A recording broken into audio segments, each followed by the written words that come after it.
Hi everybody, welcome back to the Retro Ghetto, and what is the last episode that I'm going to be filming here in the UK for quite some time, but we'll get into that a little bit more later on.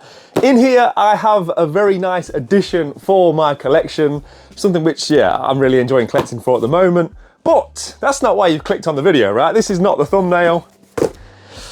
Yeah, this is a box full of retro video game goodness. Now, I've barely looked in here myself. None of this is going to be in order. We're just going to get through it, right? Old school style pickups video.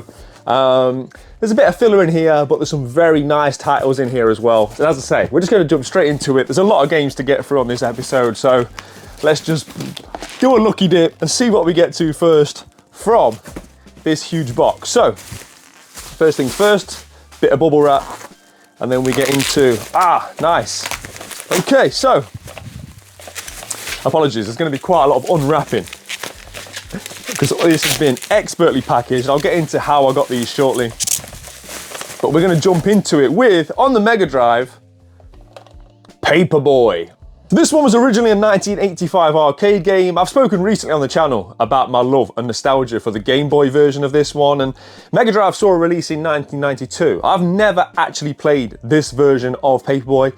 I've played, dabbled with the Super Nintendo version, but I haven't really put much time into that one either. My sort of whole thing has been about finishing the Game Boy version, which I hope to do soon. It's like just ticking off one of those things that I never was able to do in my childhood. But I think it's gonna be really interesting to be able to compare the three versions, and I'm now gonna be able to do that because I own all three of them. I think it's going to be weird seeing it in full colour. I think it also plays a bit faster, as you might expect, than the Game Boy version. Now this one at CEX complete is £22. Without a manual, £18. That's going to be something we're going to be looking at a lot on this video because the CEX manual to non-manual prices is a bit of a hot topic right now, and some of the examples I'm going to show you are crazy, and how they fluctuate. I don't know how they work it out, but yeah, we'll touch upon that a little bit more as this video progresses. But yeah, Paperboy, delighted to have it. If I open it up, this one doesn't have a manual, so not all of these have got manuals. Some have, some haven't. I'll do my best to show you which ones have and haven't throughout. I've spoke about it before.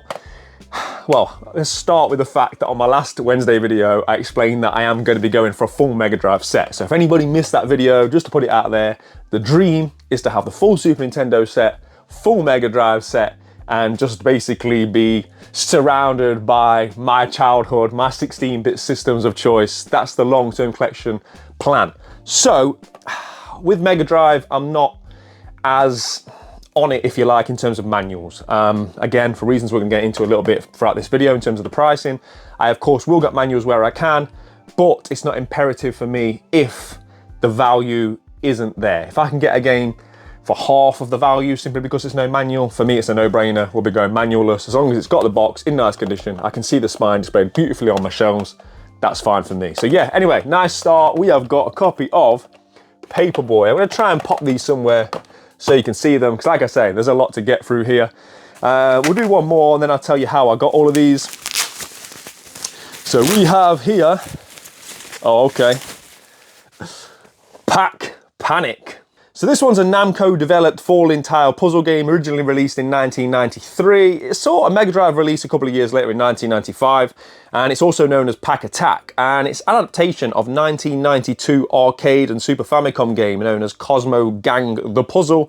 But yeah, the general consensus is this one was quite fun.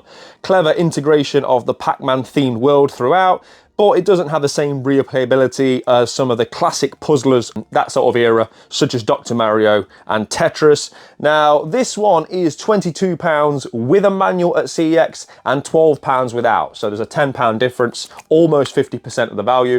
And as you can see, I know just by the weight of it, this one does have a manual. It's in beautiful condition and it's Blue Spine Mega Drive game. So for me, in order to like break it up and make the pursuit of the full Mega Drive set more attainable and giving myself sort of more realistic, smaller targets, and one of those targets, firstly, is the Blue Spine Mega Drive games. I'm concentrating on EA Yellow Spines, Blue Spine goodness. I think they look great. I wish the whole set was in Blue Spines, to be honest. And yeah, this is a very welcome addition to those Blue Spines. Now, As I say, all of these games came from the Ghetto Gang Discord. So a chap called John joined recently, and he must have sold 100 games in the for sale tab within his first day. So he came in, and I think he basically said he was going to stop collecting retro and he's concentrating on more modern systems. And pretty much everything was listed at CEX voucher price or under. So on the Ghetto Gang Discord, it's about collectors looking after collectors. So everything is done at mates rates, and as a guide, it tends to be CEX voucher price or below. So yeah, a lot of people got some great deals, myself included. As I say, I bought a lot of games. So yeah, let's just jump straight into the next one, shall we? But of course, shout out to John for the hookup and for the fantastic packaging, right? All of these are individually packaged, and as you can see, there's still a lot more to get through. So let's get into this one. More Blue Spine goodness. And here we have Mortal Kombat 3.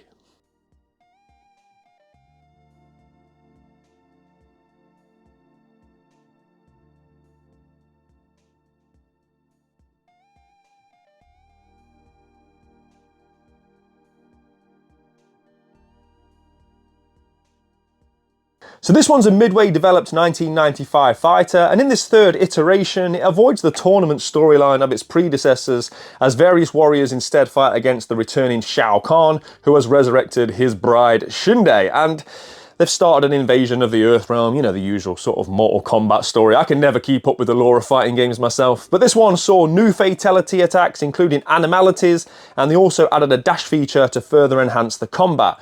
Whilst this one was a commercial success, it was criticised for removing several popular characters, including Scorpion. Now, to me, it seems crazy. Why would you remove Scorpion? That's like taking Ryu out of Street Fighter. And I think that's probably why they went on to do Mortal Kombat Ultimate. So both the Super Nintendo saw 4 releases, as did the Mega Drive, and Mortal Kombat Ultimate just sort of like combined the best of all of the games, including returning characters such as Scorpion. And I think looking at the shelves, it's just Mortal Kombat Ultimate on the Mega Drive that I need to have all 8 across both 16-bit systems. This one feels light. Yep, this one does not have a manual, but this is one of the very interesting ones in terms of pricing, because at CEX currently, this one is £32 with a manual and £15 without. So one of them ones that's less than half price. Would you pay £32 to have a manual, or would you pay £15 without? Again, this is where we get into tricky waters. And I understand if you're sitting there saying, I'd rather pay £32 and have the manual. I get it. Completely understand why you would say that. I might be tempted to do that myself. But it's once you extrapolate those numbers to the more expensive games. When you're paying over 50%, if you're looking at a £200 game, would you pay £440, for example, to have it with a manual? That's where the waters get a bit muddied for me. But anyway, let's keep cracking on. Mortal Kombat 3, another Blue Spine. At the end of this episode, by the way, I'm going to get all these put on the shelves, because I can't wait to see what the Blue Spine section is going to look like with a lot of these. Speaking of Blue Spine goodness, this is a nice here.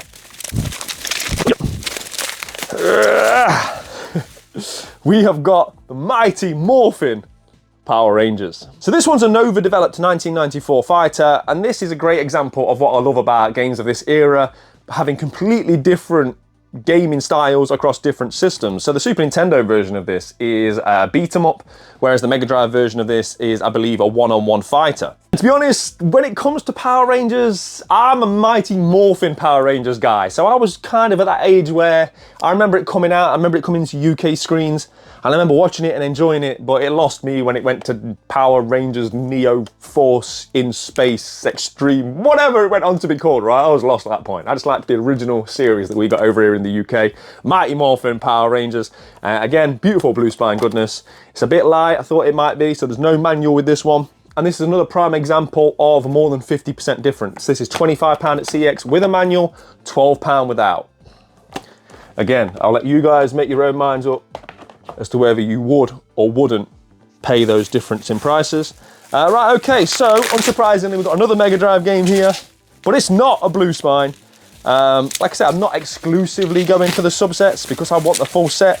If I come across games that I either want in the collection or cheap games, it'll just be another one towards the full set. I'm going to grab them, and this is very much in that vein. So this is F-15 Strike Eagle 2. And this one's the penultimate game in the series, which began with Strike Eagle Combat Flight Simulator back in 1989. But this 1992 MPS Labs Flight Simulator sees you equipped with an M61 Vulcan and 3 kinds of missiles as you battle across Libya, Vietnam, the Middle East and the Persian Gulf, taking on enemy aircrafts, missile boats, satellites, etc, etc. Now I'm going to be honest, these aren't my kind of games. I'm not really into first-person flight simulator type games. That just don't hold my attention. I much prefer the strike games, the Desert Strike, Jungle Strike, the third person where you can actually see your craft. I really enjoyed those games, but as I say, this is another one for the collection, and yeah, we're just getting through it.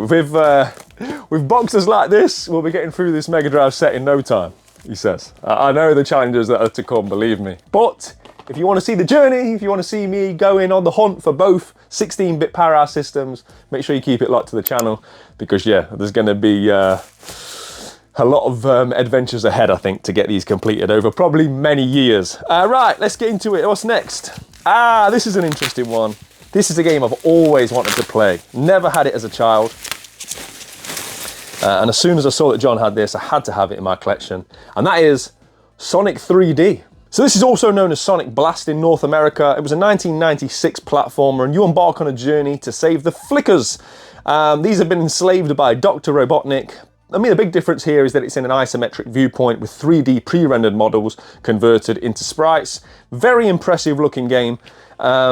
And one I've always wanted to play, but never had as a child. I didn't even know this existed as a child. We had Sonic 1 and Sonic 2. I think that might be as far as we got as kids. I don't even know if we saw Sonic 3. But yeah, just one that I've always wanted to play. And more, look at that, beautiful blue spine. Goodness. Now this is another strange one when it comes to manuals. Now there's no manual in this one, but this is £20 with manual. Have a guess, what do you think it is without manual? Did you say a tenner? Wrong, £18. I mean, it makes no sense. I mean, I don't know what's going on at CEX, but yeah, this is £18 without a manual, so just a £2 difference. Now, this is one of the no-brainers for me. If I was in CEX, I'd obviously pay the £2 extra. This is what I'm saying. The crazy world of Mega Drive manuals, the situation that currently happens within CEX is a minefield. But yeah, nice one for the collection. Let's delve in. Oh, I'm going to save that one for last. Yeah, I'm going to save that one. I like that one. Right, what we got? What have we got here? Okay. A notoriously terrible game, I believe. But it's Blue Spine goodness. And that is Rise of the Robots. So this one's a 1994 fighter, originally developed for the Amiga and MS-DOS systems, later getting Mega Drive, SNES and 3DO releases. You play as Eco-352, a cyborg that attempts to stop the supervisor as he attempts to take over the Electro Corp facilities.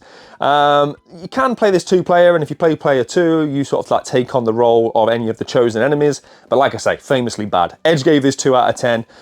It also got given 3.5 out of 10. And it's one of them. I think the general consensus at the time was whilst the graphics were ahead of its time, it meant that the game suffered in pretty much every other area. A lot of focus was put into the graphics, but the gameplay is severely lacking. Now, this one does have a manual. This isn't at CEX. That's something else I've learned while sort of like researching for this video. Similar to PlayStation 1, there's a lot of Mega Drive titles that for whatever reason aren't in the CEX database. No idea why, but a lot of them will show on like Game Gear, Super Nintendo, Game Boy, but they just don't have the Mega Drive release on their system for whatever reason. So I can't tell you what the price is with and without a manual, but this is not an expensive game either way on eBay. So yeah, another Blue Spine. Let's see what's next. Okay, so let's go from a poor fighter to a good one, shall we? That is Virtua Fighter 2. Originally a 1994 Sega developed arcade game built for the Sega Model 2 hardware, which provided a significant upgrade in graphical capabilities. It wouldn't be until a full 3 years later that this one saw a Mega Drive release. And whilst the original hardware and the arcade release looked fantastic, especially for its time, those 3D models, I remember as a kid going to my friend's house who had a Sega Saturn. He was like the only kid like in and around my area that had the whole like Sega setup. He had a Sega Saturn 32X. He had everything, and we used to go there and just marvel at some of the graphics. This was a game I remember playing there and just being in awe of the 3D visuals. But there is a part of me that now in 2025 thinks the Mega Drive version actually looks better. Now we've sort of like come so far forward with 3D and a lot of the early 3D hasn't aged well. I think what they did with this version looks great. I think it's one of the best looking fighters on the system. I genuinely do. I've never played it, so I can't testify as to how good it plays. But yeah, I think it looks fantastic. I think it's held up really well. This is in lovely condition. It has got the manual and everything. And yeah, I just think that's really nice artwork. Beautiful spine on that one as well. So yeah, very, very happy to add that. That's what I'm looking forward to playing. We've got a lot of contenders for post-credit gameplay, haven't we? So it's going to be interesting to see what I end up playing. But it won't be this one. This is probably the game I've got the least to say about. And that is, I own this game now 3 times across Game Boy, SNES and Mega Drive, and I've still never played it, and I'm not in a rush to do so. Zoop. Let me know in the comments below if you're a fan of Zoop. But yeah, this was a 1995 puzzle game. There's not really much to say about it except for just how many consoles it came out on.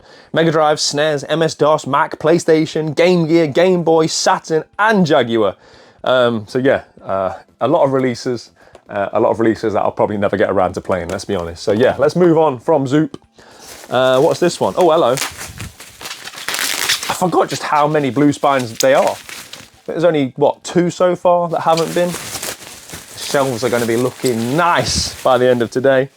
And keeping in that vein, we've got Pitfall, The Mayan Adventure. So this 1994 Activision developed platform game is actually the 4th installment in the Pitfall franchise. You play as Pitfall Hardy Jr. as you embark on a journey through the Mayan jungles of Central America to rescue Pitfall Hardy Sr., his father, of course. Combining platforming and exploration, I never really got on with these games as a kid, I'm going to be honest with you.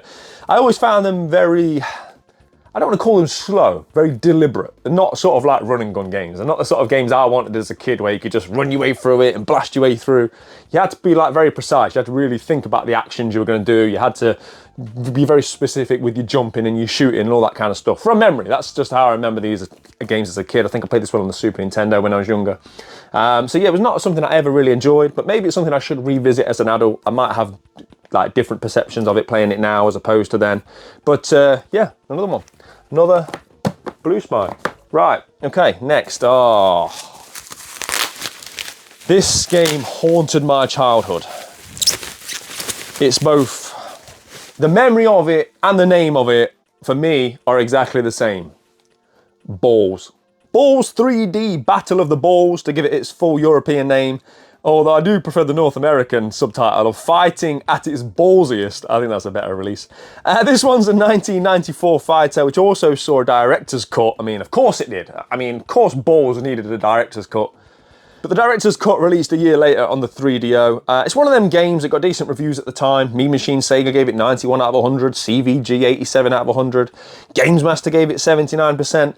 But I don't think it's aged particularly well. It's one of them games that was praised for its sense of humour. Very 90s, very toilet humour driven, if you like. What haunts me so much is I remember hiring this as a kid. I remember going to my dad's house and basically it was a case of this was going to make or break your weekend, right? You'd go to Blockbuster, you'd pick a game, and to be honest, I just didn't enjoy it. I have similar memories with Clay Fighter, I think, as well. But I think I enjoyed this even less. I remember just getting it in, putting it in the system, and just being like, oh, I couldn't even pretend, right? I played it for a few hours, and that was pretty much it. That was my weekend ruined. I did not enjoy Balls 3D at all. This one is complete. It's got such a chunky manual. I mean, I was going to make a joke there about the size of Balls, but we don't need to do that. Yeah, Balls 3D. Let me know down below. Am I wrong? Am I remembering it wrong? Did you enjoy your time with Balls? That's the last Balls joke, I promise. Right, okay. Right, we're going to save that one. There's a couple of nice games left, but this one is probably not the best game. And that is Jordan versus Bird. This EA-developed sequel to 1983's one-on-one Dr. J vs. Larry Bird just replaced Dr. J with Michael Jordan. It originally saw a Commodore 64 release back in 1988, and then it got a Mega Drive version shortly after. Basically, you pick one of the two legends and compete in a series of mini-games. So you've got slam dunk contests, three-point challenges, and of course, one-on-ones. I mean, it looks okay. It's not NBA Jam or anything, is it? But it is another yellow spine for the yellow spine collection. Yeah, my yellow spines are growing. And is that 2 now we've got in here? Or is that just 1? I think that's the only one, actually. That's crazy, yeah. That's the only yellow spine that we're adding throughout this whole box, because the next 2, well, let me just show you. So, as I say with that last one, it looked okay, but it was no NBA Jam. And it was certainly no NBA Jam Tournament Edition. So this Midway developed 1994 arcade basketball game added to the classic NBA Jam by adding a tournament mode, included substitutions, hotspots, power-ups, injuries, and crucially, 3 players per team as opposed to the previous iterations, 2 players per team. This is another one of them weird ones. It isn't listed on CEX, but I think it's about £20 or so if you want to buy it on eBay. This is complete, which I'm happy about, and it's just an absolute classic. I think I now own all 4 iterations of NBA Jam across the systems. I'm pretty sure I do. You guys will be seeing overlay now if I do. But yeah, I mean, what can you say about NBA Jam? It's one of them games that's got like it got released since. I know I've got an Xbox 360 version of it. There was a PS2 release. And I've played a few of those games, but for some reason, they've just never been able to encapsulate that magic that these versions had. I absolutely love NBA Jam on the Mega Drive and Super Nintendo to this day. And that takes me to my final pickup. My favourite of them all. This actually comes in 2 different versions. So there's like the more standard version, and then there's the blue spine goodness. I was so happy when I saw that John had the blue spine one of these, and it's actually the more sought after one. It's certainly more expensive. But that is Super Street Fighter 2.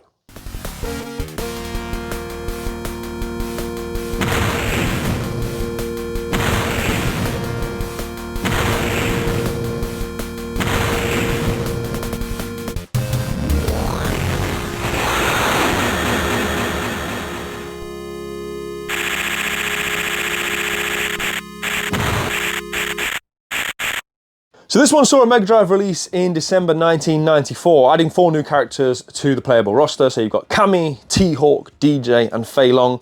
There's 2 Mega Drive iterations of Street Fighter 2. They didn't get Street Fighter 2 Turbo that got a release on the Super Nintendo, and they certainly didn't get Street Fighter Alpha, which is some sort of miracle that got put onto a 16-bit cartridge for the Super Nintendo. But like I say, yeah, there are 2 different versions of this, and I just think the blue spine border on this one just encapsulates it so well. Now, this doesn't have a manual, sadly. I wish it did. This is one that I'd love the manual for. But again, this is one of them ones that has a huge price difference. Maybe because it's uncommon, I don't know. Maybe it's just CX playing a random lottery game. But with manual, it's £38.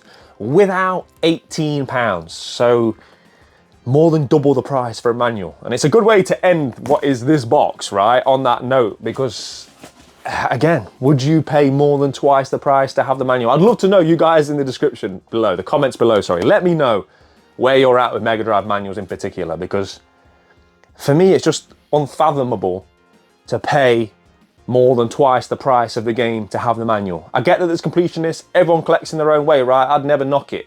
I do things that some people would find daft. I buy 2 versions of games because they're different colours. Listen, everyone collects in their own way, right? You do you. But I'm just struggling to get over the fact that the price difference is so huge with Mega Drive games when it comes to manual and without manual, in most instances. Like I say, we've seen one of these games where it was just a £2 difference, so I really don't get it. I really don't get it, but I would love to know your thoughts on what your findings have been. But obviously it's probably different for somebody like me. With me going for a full set, it's obviously very different. It's a different mentality and it's going to be very expensive. If you're just the sort of collector that wants 10 games, the games you had as a child, or the 10 best games on the system, I get why you'd want them in and with the manual, and then the money of each game wouldn't be as much of an issue. So yeah, I would love to hear everybody's thoughts on it. But what a haul, right? Like, how many have we got here? 2, 4, 6, 8, 10, 12, 14 Mega Drive games. It's not often you had 14 Mega Drive games in one day, the vast majority of which are the beautiful blue spine. So once again, massive shout out to John. It's much appreciated, my friend. Now, before we get into this, let's get some of these put onto these shelves. Now, I think due to the sheer amount of blue spines that we've got, we're gonna have to remove this EA section. We'll get that repositioned down there. I don't know if we've run out of space already. All right, okay, first world problem. So let's take out the yellow spines and let's start slowly, if I don't drop them all on the floor, start putting some of these blue ones in. And whilst I'm doing this, I just want to further touch upon this manual issue that I've been discussing throughout this video. Now, I think the key thing to remember is there's more of a marketplace in the UK than just CEX. Now, hate it or love it, CEX does have an impact on the rest of the marketplace. So if they price a game at a certain point, the likelihood is eBay and personal relationship shops, etc., will follow suit to an extent. It's just the go-to. If you live in the UK, you want to know the price of a game, it don't matter who you are, what you believe, how much you love or hate CEX, you look at the CEX app. Everybody does it, shops do it, everyone does it. So I think that's why it's quite worrying, this recent trend of the value of manuals sometimes becoming, quite often, as we've seen today, the same value as, and if not more so, than the value of the game and the game box. And it got me thinking, right? Well, it got me thinking a couple of things. Firstly, when did this happen? I've been collecting for a decade. This iteration of my collection is now sort of 10 years in. And I don't remember it being like this. I don't remember all those years ago manuals being the same value as the game themselves. And I think it's a strange trend because surely in the last 10 years, when these values have gone up, people are more careful now in the manual. I'd imagine there's a hell of a lot less people now discarding manuals and just losing manuals, that kind of thing. You would think more so than ever, people are taking care of them, putting them in protectors, putting them in the games, looking after them. So why the market value is intrinsically increased, I really don't know. But as I say, I think it is something quite concerning for complete in-box collectors, because where does it end? If we're now at a point where we're getting to 50% and beyond, do we get to 100%? Do we get to a point where people are valuing manuals as more expensive than the game, and that's common knowledge and people are happy with that? Does it become accepted within the community? I really don't know. But it certainly put me in a position where manuals are now secondary to me. I would like to have them, of course. And because I've been going for the full Super Nintendo set now for 10 years, my mentality is somewhat different with Super Nintendo. I would like to have them complete in box because that's always kind of been the mission. Everyone I've got, I've been collecting for years and years, wanting to have them complete, wanting to have it with the manual. So over time, even once I've finished the set, in terms of the game and the box, I will add the manuals. Mega Drive, I just think the way that the marketplace is right now, I think I'd be crazy to collect with manual. I just think if you're going for a full set, it'd be great to work it out, but would you want to pay an extra, what, 30%, 40% on what is already a huge total sum of money to have them with the manual? And whilst I'm a collector, and not everything has to make logical sense, right? The fact that I'm never going to look at these manuals, even if we take that out of the picture, I just don't value them to that point. And that's why I kind of wanted to make this video today. I just wanted to raise the awareness around what's happening with manuals, because it's really become very prevalent for me in recent weeks and months, just how expensive they've become. And obviously with me now going for another complete set, it's going to be more relevant to me than ever. But yeah, I'd love to know down below what you guys think of it. I'm just going to grab my last couple of games that I dropped on the floor down here. I think this is the last of the blue spines. I always sort of end the shelf with Sensible Soccer. It's not technically a blue spine, but it's damn near close enough. So I always pop that one just there.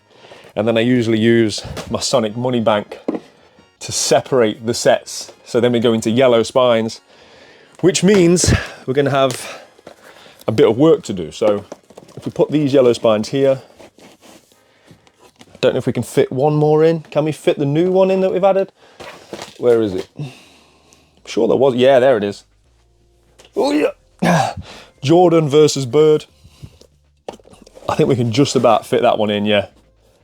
So then we're going to move across to here now and get the rest added. Right, okay, we're going to start with the easy bits. So the couple of standard spines that we picked up, they're going to go in here. next to the recently added Gunstar Heroes, which, again, if you've been watching the channel, you will know is very relevant to this manual conversation. This was a game that I was looking at recently in CX, and the manual's like £55, £60 value on top of this. So yeah, anyway, enough about manuals, right? I want to hear what you guys have got to say now. I think I've said my piece on it. Let's just try and get some of these games on the shelves. There's a lot of yellow spines down here, so I think I'm going to have to remove this for now, at least. And yeah, what we're going to do, we'll take my little Sonic out, move these guys, and let's speed it up a bit.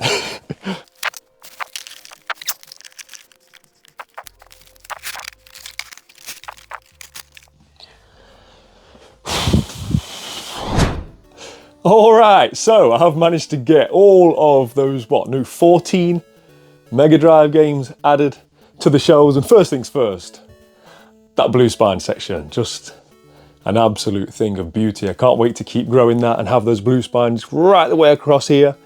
And of course, this section is now looking mighty full.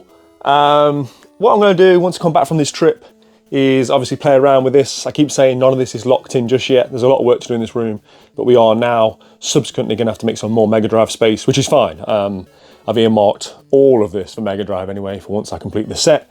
But yeah, we're going to have to create a bit more space because yeah, we're pretty much at full capacity if I want to continue to be able to display certain toys and knickknacks throughout. But with those on the shelves, let's turn our attention to that smaller box. Right, so it's been a very Sega heavy episode, so you know we had to finish it on Nintendo. So this is something which I'm really enjoying collecting at the moment. This video is probably long enough at this point, so let's just get straight into it. This came courtesy of my friends over at the Retro Gaming Vault. Now, these are guys that you might see at markets and fairs, also buy and sell on Instagram. So I'll make sure I leave a link below to go and check those guys out. But when they reached out and said that they had this and was I interested, I absolutely was. So I appreciate the hookup on this one. But yeah, this is on the Game Boy, Donkey Kong.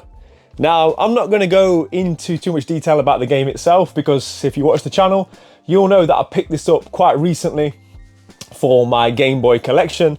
But I don't, of course, have the Nintendo Classics version. I love collecting for these. So I think this is like the third of the Nintendo Classics that I now have in my collection. So I think I have 3 on the Game Boy and maybe 4 on the Super Nintendo. I think there's 13 on the Game Boy. They're relatively easy to find. Whilst they're not cheap, you can get them. Whereas on the Super Nintendo, it's virtually impossible. I'm trying to broker a deal at the moment with a very heavy hitting Nintendo Classic Super Nintendo variant. So hopefully I'll be able to bring that content to you guys shortly. But yeah, that back shelf that I've got there laid out, I want to wrap both sets of Nintendo Classics right around it. I think it's going to look great, and that's going to be a nice addition to that shelf. As I said, I just wanted to show you guys this because I wanted to get a few things wrapped up before my huge adventure. That's it now. Sunday, it all gets unveiled. You will see exactly where I'm going, where I'm having all these adventures, and for the next month or so, all of the content on this channel is going to be me in a far off land at game hunting, toy hunting, and living what has been my dream for many, many years. I hope you're looking forward to that. I often say, make sure you keep it locked to the channel. Don't miss Sunday's episode. Well, if ever there's a time to heed those words, now is the time. Keep it locked to the channel and do not miss the next few weeks worth of videos. I honestly can't wait to share with you what we've been doing. And I think it's going to be some of the best content that you will see on the channel to date. But as always, thank you very much for taking the time to watch. It's hugely appreciated. Keep it locked. There will be some post-credit gameplay. But as always, play your games, keep it retro, and I'll see you real soon. Take care.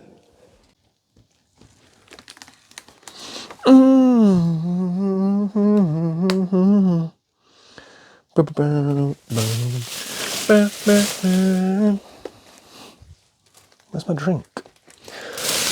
Where is my drink? There it is. All right, so there was, of course, a lot of choice for this week's post-credit gameplay, but it had to be Paperboy. Never played it on the Mega Drive. I'm so intrigued by it. We'd had to do it, right? You're damn right we're going to make it easy, though, because I want to see how far we can get through it. Right, I never had a choice of this on the Game Boy. We're going easy street for the reasons I've before mentioned. I was sitting there with a big smile on my face, even seeing this screen with 4 green colours, mad. Wow, okay. It feels so different.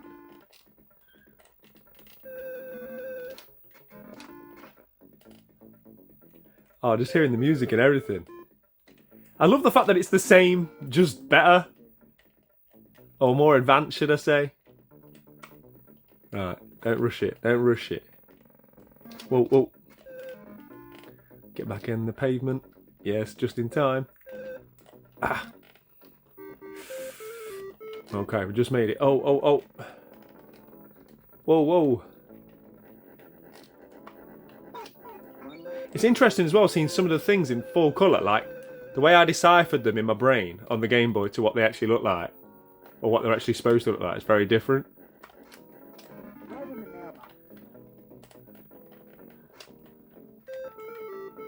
Right, we're doing okay. Well, I don't remember seeing people fighting on the Game Boy. Right, that's it. We're doing alright. We're doing alright. Oh, we've made it. Let's go. I always hated the fact that you could die on this as a kid and lose a life. I always felt like it was a bonus level. You shouldn't be able to die on it. Right, we'll take that. We'll take that. Let's go. Okay, what day are we on now? Did it start on Sunday?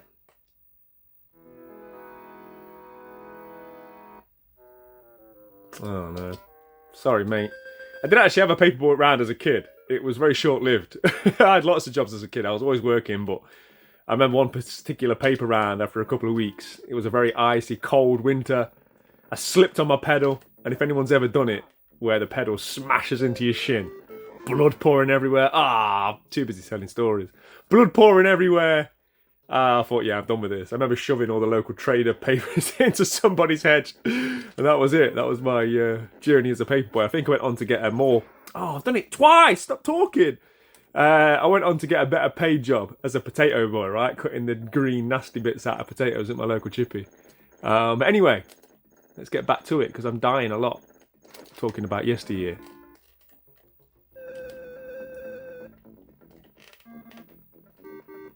Get back on the pavement, that's it. Oh, oh. Right. What? I swear the hitbox is off. I swear the hitbox is off, right?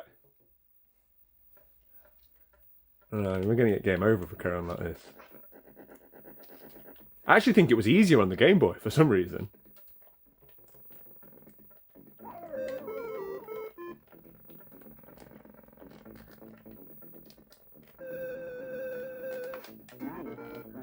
Well, that'll do.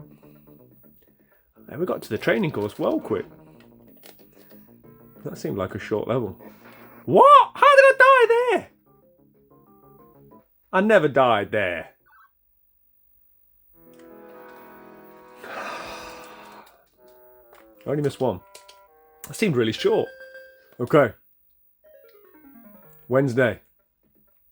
Now, I know it's supposed to be one of them games where you're supposed to play for a high score, but because I never finished the week, I'm just looking to get as far as I can.